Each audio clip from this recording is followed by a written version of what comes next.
Hello students. आप सबको पता है कि भैया अपना जो नीट जो 2026 है 2026 वो कैंसिल हो चुका है। ठीक। अब आपको क्या करना है कि भैया ज्यादा समय खराब नहीं करना है, क्योंकि जो हो गया है वो तो हो गया है।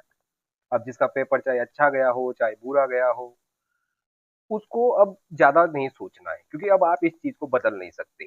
तो अब आपको करना क्या है भैया, आप लोग अपनी तैयारी वापस से स्टार्ट कर दें। यानी कि अब आपके पास में एक ही ऑप्शन है कि वापस आपकी जो है वो तैयारी स्टार्ट हो जानी चाहिए। अगर आप जितना ज्यादा टाइम खराब करोगे उतना आप पीछे जाते रहोगे, है ना। भाई जिनका पेपर अच्छा गया, जिनको पहले से अच्छा नॉलेज है, तो भी उनको वापस पढ़ाई करनी है। और जिनकी जो कमियां रह गई है, कुछ बच्चे ऐसे जो अच्छे नंबर नहीं लेके आ पाए, और उनके पास में अभी एक गोल्डन चांस है दोबारा। क्योंकि भैया आपको लगभग जितना भी वही 1 मंथ 30 डेज या 45 डेज का जो भी टाइम मिलता है, बहुत ही बढ़िया टाइम पीरियड है आपके पास में। ऐसे बहुत सारे बच्चे हैं जो पहले जो है आपको पता, पहले भी एक दो बार नीट वापस दोबारा हुआ था, याद हो तो 2014 में भी हुआ था, है ना। तो उस टाइम बहुत सारे ऐसे बच्चे थे जो पहली बार में ज्यादा अच्छा परफॉर्म नहीं कर पाए, लेकिन जब सेकंड टाइम वो नीट का पेपर दे रहे थे तो भैया उनका सिलेक्शन हो गया। तो इसमें डरने की जरूरत नहीं है। जो बच्चे इस बार अच्छा परफॉर्म नहीं कर पाए वो दोबारा से बढ़िया तैयारी कर सकते हैं, आपके पास गोल्डन चांस है भैया, है ना। और जो बच्चे पहले से अच्छे हैं उनको भी भैया अपनी पूरी मेहनत अच्छे दोबारा से वापस तैयारी करनी स्टार्ट कर देनी चाहिए। क्योंकि भैया आप लोगों को अपने ऊपर कॉन्फिडेंस रखना कि हाँ भाई मैंने अच्छे से पहले से पढ़ रखा है, तो दोबारा भी मेरा पेपर जो है वो अच्छा ही जाएगा,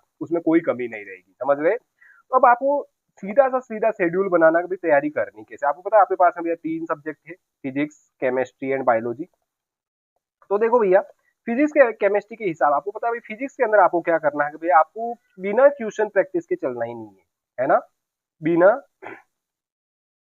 ट्यूशन प्रैक्टिस से काम नहीं चलेगा, है ना। चाहे आप एग्जाम एक बार होए, चाहे 2 बार होए, चाहे 5 बार होए, चाहे नेक्स्ट ईयर होए, आपको बिना ट्यूशन प्रैक्टिस से काम नहीं चलेगा। तो कोशिश करें भैया आप कम से कम 50 क्वेश्चन रोज सोल्व करें। कितने क्वेश्चन? 50 क्वेश्चन आप रोज सोल्व करें। केमिस्ट्री में भैया आपको क्या करना पड़ेगा कि भाई जो ऑर्गेनिक है एंड इनऑर्गेनिक है ना। ऑर्गेनिक केमिस्ट्री है भैया और इनऑर्गेनिक, इसमें तो आपको भैया एनसीईआरटी को फॉलो करना ही पड़ेगा। एनसीईआरटी को तो आपको पढ़ना ही पड़ेगा, बिना एनसीईआरटी के काम नहीं चलने वाला। लेकिन साथ साथ में आपको भैया क्वेश्चन प्रैक्टिस पे भी ध्यान देना होगा। क्वेश्चन प्रैक्टिस करना चाहिए आपको, रोज रोज भैया क्वेश्चन प्रैक्टिस पे ध्यान देना चाहिए। बायोलॉजी में भैया आपको पता 2 पार्ट है, जूलॉजी एंड बॉटनी, है ना। और दोनों में ही आपको क्वेश्चन प्रैक्टिस सॉरी एनसीईआरटी को ज्यादा ज्यादा पढ़ना है, और साथ में आपको टेस्ट देने भैया, है ना। टेस्ट में कोशिश करें भैया इस बार थोड़ा सा टेस्ट का जो है ड्यूरेशन कम कर दें। आप कोचिंग तो आपका टेस्ट ले रही है, लेकिन साथ में कोशिश करेगा, आप सुबह भैया जल्दी उठते हो तो कम से कम सुबह 7 बजे उठो, तो भैया शाम को एक टेस्ट आप हर 2 दिन में दे लो। यानी कि एग्जाम अगर अगर अगर मान लो आपका 30 दिन के बाद हो रहा है, आपका 30 डेज आपको मिल रहे हैं, तो कम से कम आप 12 से 15 पेपर जरूर सोल्व करके जाओ एग्जाम के लिए, ठीक है। और अगर 45 का है तो कम से कम 20 पेपर सोल्व करके जाओ। आपकी प्रैक्टिस इतनी अच्छी होनी चाहिए कि आपको वहां पर कोई दिक्कत ना आए। तो उसी बेसिस पर मैं आपका ये भैया शेड्यूल बनाने जा रहा हूँ। वैसे हमारा जो ये चैनल है वो बायोलॉजी से रिलेटेड है। इसमें मैं आप लोगों को अच्छे अच्छे क्वेश्चन जो कि नीट 2026 के अंदर नेक्स्ट जो री नीट हो रही है उसमें जो भी अच्छे अच्छे क्वेश्चन है, मैं पूरी कोशिश करूंगा मेरी तरफ से कि आपको अच्छे अच्छे क्वेश्चन जो है मैं प्रोवाइड करूं, यहाँ पर क्वेश्चन प्रैक्टिस कराऊं। कुछ टॉपिक जो हार्ड है उनका भी यहाँ पर मैं आपको सॉल्यूशन सेंड कर दूं। तो आप हमारे यूट्यूब चैनल से बिल्कुल जुड़ के रहें, हमारे साथ बने रहें, ताकि और आप अपनी कोई मान लो कोई टॉपिक आपको पढ़ना है या फिर आपको लगे कि इस टॉपिक में मुझे दिक्कत आ रही है, तो मैं शायद आप कमेंट करके भी बता सकते हैं कि सर ये वाला टॉपिक आप एक बार यूट्यूब पे वीडियो बना के डाल दीजिए, तो भी मैं आपकी ये जरूर हेल्प करूंगा। तो आपको क्या करना है कि भैया हमारे साथ लगातार लगे बने रहना है, ताकि आप लोगों को जितना भी आपको हम लोग हेल्प कर सकते हैं उतनी हेल्प करने की कोशिश करेंगे आपकी, ठीक है। तो भैया आप करना क्या, देखो मैंने पूरा एक बार शेड्यूल बनाया कि भाई आपको पता है सिलेबस, आपको सबको पता है भैया कि भाई फिजिक्स का सिलेबस क्या है, क्वेश्चन प्रैक्टिस से स्टार्ट करना है। इनऑर्गेनिक ऑर्गेनिक केमिस्ट्री तो एनसीईआरटी के बिना काम नहीं चलने वाला है। फिजिकल केमिस्ट्री में आपको क्वेश्चन प्रैक्टिस करना पड़ेगा। और बायो बोटनी और जूलॉजी है उसके अंदर आपको क्या करना पड़ेगा, एनसीईआरटी के ऊपर पूरा फोकस करना पड़ेगा। अब आपके पास दो ऑप्शन हो रहे हैं, आपको पर डे करना क्या है। या तो आप पर डे भैया फिजिक्स के 50 क्वेश्चन लगा सकते हैं, केमिस्ट्री के 50 लगा सकते हैं, और 100 क्वेश्चन बायोलॉजी के लगा सकते हैं। दूसरा ऑप्शन ये है कि आप भैया रोज एक टेस्ट दे सकते हैं या 2 दिन में एक टेस्ट दे सकते हैं, क्योंकि बिना क्वेश्चन प्रैक्टिस के भैया ये एग्जाम जो है इजीली नहीं निकलता है, ध्यान रखें, क्योंकि पूरा गेम ही क्वेश्चन प्रैक्टिस का है यहाँ पर, ठीक है। दूसरा सिलेबस आपको क्या करना भैया, आपको स्टडी जो है कम से कम भैया आप लोग 14 to 15 आवर आपको जाना ही पड़ेगा, क्योंकि आप इससे कम तो क्या जाओगे। उसके बाद आप 6.5 घंटे 7 घंटे नींद ले सकते हैं।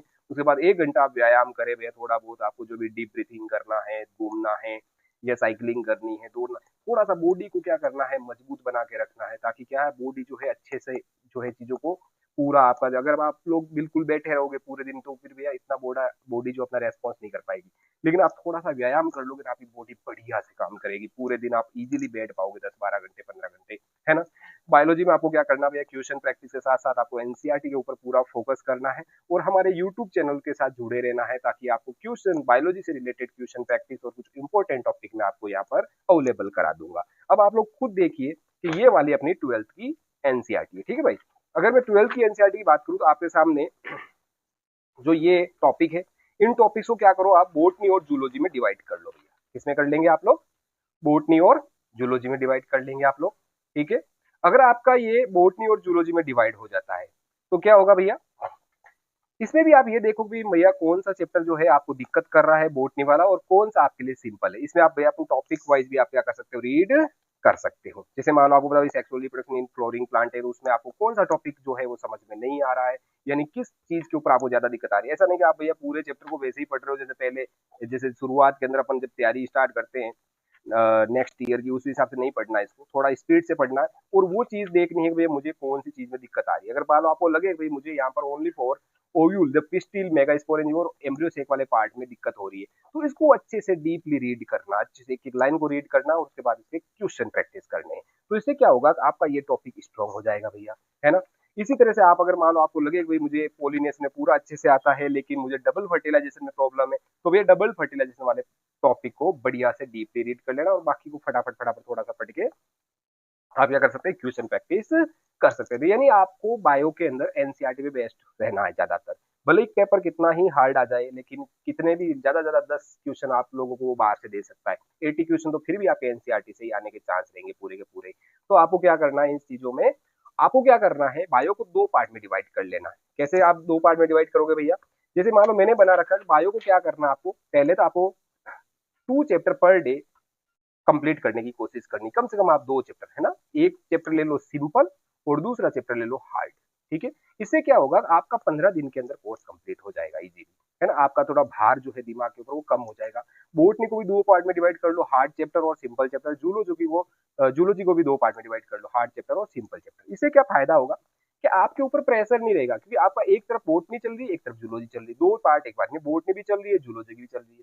एक तरफ हार्ड वाला ले लो, दूसरी तरफ सिंपल वाला ले लो, ताकि आपके ऊपर पूरा दिन का भार भी ज्यादा नहीं पड़े। इस तरह से आप क्या कर सकते हो, इजीली आप ओनली फॉर 15 डेज के अंदर भी आपका बायो का कोर्स कंप्लीट हो सकता है, बायोलॉजी का कोर्स कंप्लीट हो सकता है ना। और कोई बच्चा अगर और ज्यादा फास्ट करना चाहे तो हो सकता है वो 3 चैप्टर पर डे भी पढ़ सकता है, मान लो उसको बहुत अच्छी सी रीडिंग कर रखी हो सकता है उसका 10 दिन में भी हो सकता है। तो आपको डरने की बिल्कुल जरूरत नहीं है, पेपर कितना भी बाहर से आए, आप लोग चाहे आपने पहले पेपर अच्छा गया है तो वो आप पहले से ही आपने सब कुछ पढ़ रखा, तो डरने की जरूरत नहीं है। और जिन बच्चों का पहले पेपर अच्छा नहीं गया है उनके पास में अब गोल्डन चांस है भैया अपने आप को सिलेक्ट करवाने का, ऐसा मौका आपको दोबारा लाइफ में नहीं मिलेगा, है ना।